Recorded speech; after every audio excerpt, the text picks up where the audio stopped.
Қарақтарым, ұйықтайтын кез келді. Енді сендер жақсылап ұйықтаңдар. Сендерге бір жақсы ертегі қызықты ертегі айтып берейін. Сендер мұқият тыңдап жатыңдар да ұйықтаңдар, иә? Ендеше қазір мен сендер қастарына жайласып отырып алайын. Сендерге қазақтың халық ертегісі айтып берейін. Табылған амал деген қызықты ертегісін сендерге әңгімелеп айтып берейін. Көздерімізді жұмамыз. Тыңдап жатамыз, е? Баяғыда бір семіз патша өмір сүріпті.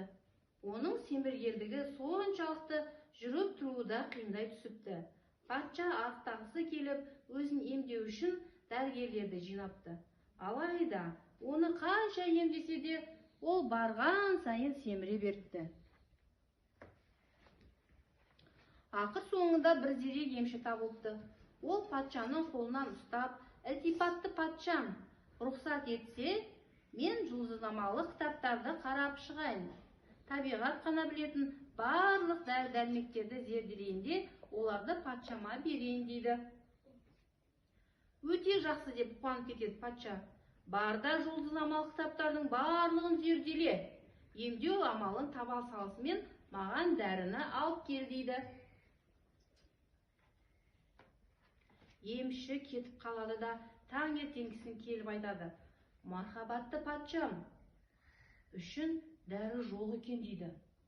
"Ол қалай болғаны?" деп айқай салады патша. "Қалайша дәрі жоқ?" дейді. Кітапта патша енді бар болғаны 40 күн ғана өмір сүреді, одан кейін өледі деп айтылған екен дейді емші. Патша қатты ашуланып: "Бұл алаяқты зынданға тастаңдар. 40 күн өткеннен кейін бұл зұлымды өлім жазасына кесуге бұйырамын" дейді.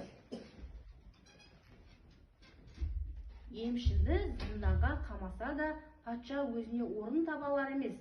Шынымен де оның 40 күндік қана өмірі қалған шығар. Енді патша күні түні уайымға батады.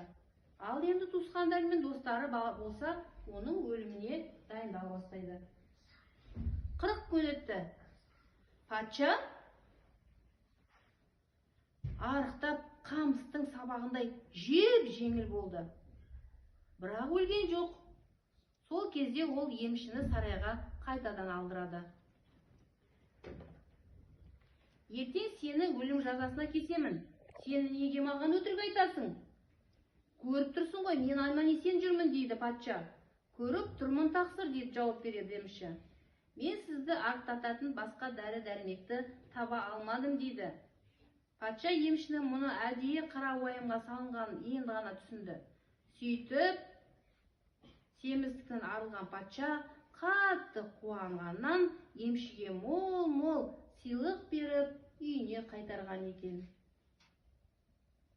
Сөйтіп, патша мұратына жетіп, денсаулығы жақсы болған екен.